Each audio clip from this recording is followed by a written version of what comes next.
Hello. மாலை வணக்கம் அம்மா. மாலை வணக்கம் சார். எல்லாம் நல்லபடியா போயிட்டு வந்துட்டீங்கன்னு போட்டிருந்தீங்க. நான் சூப்பரா சந்தோஷம். இருந்தது. அதாவது உண்மையிலேயே இது ஒரு பெரும் பாக்கியம்தான். இந்த இத்தனை கண்டிப்பாங்க. நட்பு அதுதான் எல்லா மெயின். இல்லைங்களா? அது நமக்கு கண்டிப்பாங்க. தான் தெரியும். பொது வாழ்க்கையில இருக்கிறவங்களுக்கு ம். எந்த நட்பு வட்டம்னா என்னன்னு தெரியும். ம், பாரத் பாரதிய பத்தி பேசுவோம். ம். இந்த நட்பு வட்டாரம் எப்படி இருந்தது, அந்த கொள்கை ம். எப்படி இருந்தது. ம். இப்போ சர்தார் கண்டிப்பாங்க. வல்லபாய் பட்டேல் பத்தி வந்து அஹ், அதாவது யங்ஸ்டர்ஸுக்கு சுத்தமா தெரியாது. கண்டிப்பா. அதனாலதான் நான் அந்த சப்ஜெக்ட் எடுத்தேன். அந்த சப்ஜெக்டை வந்து நீங்க இப்போ தலைமை பொறுப்பு வந்து தமிழ்நாட்டுக்கு உங்க பேர் தான் சொன்னாங்கன்னு நினைக்கிறேன் இல்லையா? ஆமாங்க. அப்புறம் வந்து இவர் வந்தாரா, மீனாட்சி மீனாட்சி ஜனார்த்தன். ஜனார்த்தனன். வணக்கம் கோயம்புத்தூர் தேன்மொழி வாசன் அவர்களுக்கு. வணக்கம் மதுரை ஈஸ்வர்லால் அவர்களே. மிக்க நன்றி தங்களை சந்தித்ததில்.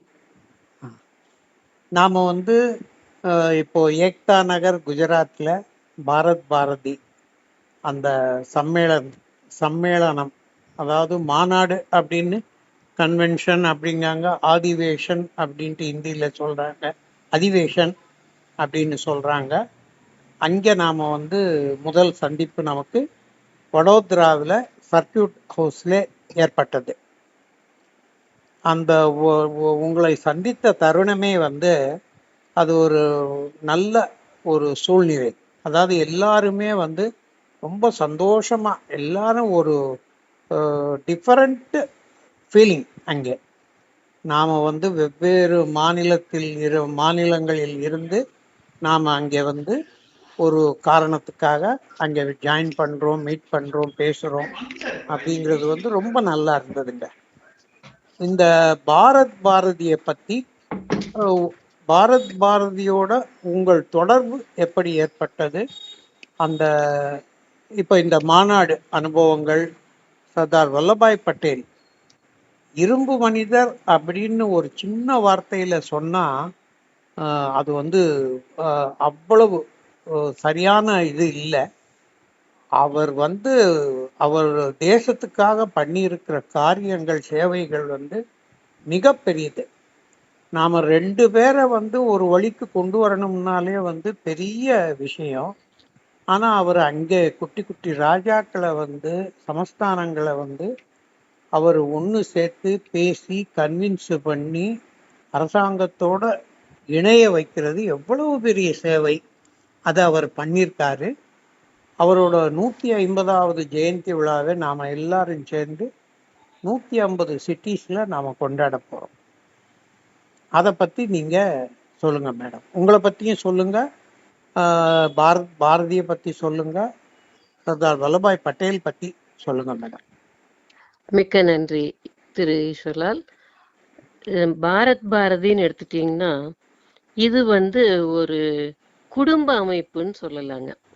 அதாவது எல்லாரும் வந்து ஒரு குடும்பமா எந்தவித தயக்கம் இல்லாம ஒண்ணுக்குள்ள ஒண்ணு ஒருத்தர் ஒருத்தர் புரிஞ்சுகிட்டு சகோதரத்துவம் அந்த மாதிரி பழகி, இப்போ எங்கேயோ மதுரையில் இருக்கிற நீங்க நமக்கு கனெக்ட் ஆனீங்க, நம்ம எல்லாரும் குஜராத்ல போய் மீட் ஆனோம். அப்படி தேசம் பூரா எல்லா ஸ்டேட்ல இருந்து வந்திருந்தாங்க அந்த மாநாடுக்கு. அதாவது வல்லபாய் பட்டேலின் 150வது பிறந்த நாள் கொண்டாட்டங்கள் இது நம்ம பண்ணினது. அதுல இருக்கிறப்போ நம்ம என்ன பண்ணோம், ஒவ்வொருத்தர் இன்ட்ராக்ட் பண்ணி நம்மள எப்படி நம்மளும் ஜெயிச்சு நம்ம ஜெயிச்ச கதை மத்தவங்களுக்கு சொல்லி அந்த மாதிரி ஒவ்வொன்னா ஃப்ரெண்ட்ஷிப் ஃபார்ம் பண்றதுங்க. நீங்க சொன்ன மாதிரி வல்லபாய் பட்டேல் அவரோட இது நம்மளால குடும்பத்துக்குள்ள அண்ணன் தங்கச்சி சண்டை, அண்ணன் தம்பி சண்டையே முடியாது. ஆனா இவரு அத்தனை சமஸ்தானத்தை ஒண்ணு சேர்த்ததுல மிகப்பெரிய செயலுங்க. அது இன்றைய தலைமுறைக்கு அது வந்து தெரியறது இல்லைன்னா நம்ம பாட புஸ்தகத்துல அந்த அளவுக்கு டீட்டெயில்டா இல்லைங்க. இப்போ நம்ம படிச்சப்ப கூட நான் டீடைல் அப்படின்னு சொல்லி ஒவ்வொரு தலைவரை பத்தி ஒரு சைடு புக்கு ஒன்று போடுவாங்க. அதுக்கு ஒரு 10 மார்க் கொடுப்பாங்க. அதனால நம்ம படிப்போம். இன்னைக்கு அந்த மாதிரி சிலபஸே இல்லாம சுருங்கி சுருங்கி சுருங்கி நம்ம சரித்திரத்தையே சுருக்கன மாதிரி ஆயிடுச்சுங்க பாடத்திட்டம். அதனாலதான் நான் அன்னைக்கு மீட்டிங்ல சொன்னேன், நான் முதலமைச்சரை சந்தித்து இது பத்தின கண்டிப்பான ஒரு செய்திய சர்தார் வல்லபாய் பட்டேல் பத்தி நம்ம மாணவர்களுக்கு இன்னும் கொஞ்சம் டீட்டெயில்டா இன்னொரு 2 பக்கம் சேர்த்துங்க அப்படின்னு ஒரு கோரிக்கை வைக்க போறேங்க. அது அதுக்கு டைம் கேட்டிருக்கிறேன் சரி முதலமைச்சர்கிட்ட. டைம் ஓகே வந்த உடனே எனக்கு கூப்பிடுவாங்க. சரி அது ஒண்ணுங்க. அதுக்கப்புறங்க நீங்க சொன்ன மாதிரி இது ஒவ்வொருத்தர் ஒவ்வொரு தொழில் முனைவோர் இருக்கிறாங்க. பெரிய பெரிய ஆளுங்க எல்லாருமே இருக்கிற எல்லா வகையில இருக்கிறாங்க. இது வந்து நமக்கு தொழில் முனைவோர் நம்ம தொழிலோட இதை பத்தி பகிர்ந்துக்கிறது, கலந்துரையாடல் பண்றது, காலையில எந்திரிச்சோமா யோகா பண்ணோமா அப்படின்ட்டு ஒரு தொடர்ச்சியா நம்ம ருட்டீன்ல இருந்து வெளியே போய் நம்ம உடல்நல பேணல், ஆகாரம் எல்லாமே கரெக்டா கொண்டு வந்து கலை நிகழ்ச்சி எல்லாம் பண்ணி நிறுத்தி எல்லாம் பண்ணாங்க. முதல்ல வினய் பத்ராலேஜியும் தேவேந்திர கெலோட்ஜியும் தான் வந்து என்னை சந்திச்சாங்க கோயம்புத்தூர்ல. ஓ எனக்கும் அது வந்து நல்லதா பட்டுச்சுங்க. அந்த மாதிரி ஒரு ஆர்கனைசேஷன் இந்த இந்த மாதிரி சமுதாயத்துக்கு இன்னைக்கு கண்டிப்பாக தேவை. ஏன்னா 4 பேர் சேர்ந்தா ஒண்ணா குடிக்க போறாங்க, இல்ல ஏதாச்சும் ஒரு சூது பண்றாங்க, இல்ல வேற மாதிரி எல்லாம் நடந்துட்டு இருக்கிற இடத்துல நம்ம குடும்பமா ஒரு இடத்துல இவ்வளவு பேர் கூடி நல்லபடியா சந்தோஷமா செலிப்ரேட் பண்றோம் அப்படிங்கிறப்போ நம்ம automatically we feel happy. So இதை வந்து நம்ம அடுத்த தலைமுறைக்கு எடுத்துட்டு போகணுங்க. குழந்தைங்களுக்கு பழக்கணும், இந்த மாதிரி எல்லாம் இருக்குதுப்பா, பண்ணலாம் வாங்க அப்படி சொல்லி அடுத்த தலைமுறையும் இதுல கொண்டு வர பார்க்கணுங்க. அதுதான் என்னோட ஆசை. எல்லாரும் நல்லா இருக்கணும். ஜெய்ஹிந்த். ஆமாங்க.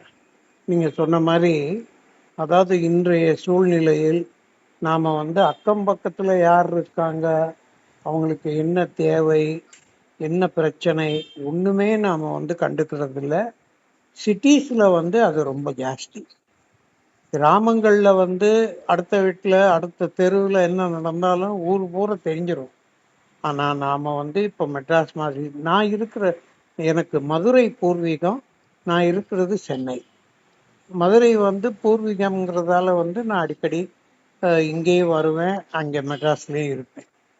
அப்போ மெட்ராஸ் மாதிரி இடங்கள்ல வந்து இங்கே மதுரையில் நம்ம கம்யூனிட்டி வந்து சௌராஷ்டிரா கம்யூனிட்டியில் ஒரு சின்ன விஷயம் எங்கே நடந்தாலும் எல்லாருக்குள்ளேயும் தெரிஞ்சிடும். அதாவது பேச்சுவாக்கிலேயே அப்படியே போயிடும். ஆனால் பெரிய பெரிய சிட்டிஸில் மெட்ராஸ் மாதிரியோ பெங்களூர் மாதிரியோ அந்த மாதிரி நம்ம சதர்ன் ரீஜன் எடுக்கிறப்போ வந்து நமக்கு தமிழ்நாடு, ஆந்திரா, கர்நாடகா, கேரளா, பாண்டிச்சேரி நாம் கவனிக்க போகிற மாநிலங்கள் வந்து அது. அங்கெல்லாம் வந்து இப்போ இந்த வீடுகள் அடுக்குமாடி வீடுகள்ங்கிற லைஃப் ஸ்டைல் வந்ததுக்கப்புறம் சுத்தமாக ஒருத்தருக்கு ஒருத்தர் வந்து நெருங்கி பழகுறது பேசுறது அப்படிங்கிறது இல்லாமல் போயிடுச்சு. அதுக்கு இந்த பாரத் பாரதியோட கான்செப்ட் வந்து எனக்கு ரொம்ப பிடிச்சது. எனக்கும் முத வந்து அவங்க டாக்டர் மீனாட்சி ஹைதராபாத்ல இருந்து அவங்க தான் ஃபோன் பண்ணாங்க. அவங்க வந்து ஃபோன் பண்ண உடனே எனக்கு அந்த கான்செப்ட் சொன்ன உடனே எனக்கு வந்து கிளிக் ஆயிடுச்சு. ரொம்ப நல்லா இருக்கு இந்த கான்செப்ட், வந்து இதை நாம் வந்து பெருசாக பண்ணணும், கொண்டு போகணும் அப்படிங்கிறது. அதே மாதிரி இப்போ நாம் போன அந்த அந்த ஏக்தா நகர் மாநாட்டில் வந்து 21 ஸ்டேட்ல இருந்து கிட்டத்தட்ட 60க்கும் மேற்பட்ட நகரங்கள் அங்கிருந்து ஒவ்வொரு ஊர்ல இருந்தும் ஒவ்வொரு சிட்டிஸ்ல இருந்தும் 2 பேர் 4 பேர் அந்த மாதிரி அவங்க செலக்ட் பண்ணியிருக்காங்க. அதாவது லீடர்ஸ் மாதிரி வந்து 10 பேர் கூட பழகுறவங்கள வந்து ஒன்று சேர்ப்போம், அதுக்கப்புறம் பாமர மக்கள்கிட்ட போவோம் அப்படிங்கிற இந்த கான்செப்ட் டிசைன் பண்ணதே வந்து வினய் பத்ராலே வந்து ரொம்ப அருமையான கான்செப்ட். நாம் வந்து நல்லா பண்ணணும். அதே மாதிரி நீங்கள் தமிழக முதல்வர் திரு ஸ்டாலின் அவர்களை சந்திக்கிறப்போ வந்து இந்த வல்லபாய் பட்டேல் பற்றி வந்து பாடப்புத்தகங்களில் அங்கே எல்லாம் வரணும். அது நாம் அவங்களுக்கு சொல்கிறதோட நாம் வந்து இங்கே இருக்கிற இப்போ மதுரைன்னு எடுத்துக்கிட்டோம்னா எங்கள் ஸ்கூல்ஸ் எல்லாம் வந்து கம்யூனிட்டி ஸ்டார்ட் பண்ணி நடத்துகிற schools, colleges, polytechnic, women's college, arts college எல்லாமே நிறைய இருக்குது. அங்கெல்லாம் இதை கொண்டு போய் சேர்க்கணும் அப்படின்னு நான் ஒரு மைண்டில் ஒரு ஷேப் பண்ணியிருக்கேன்.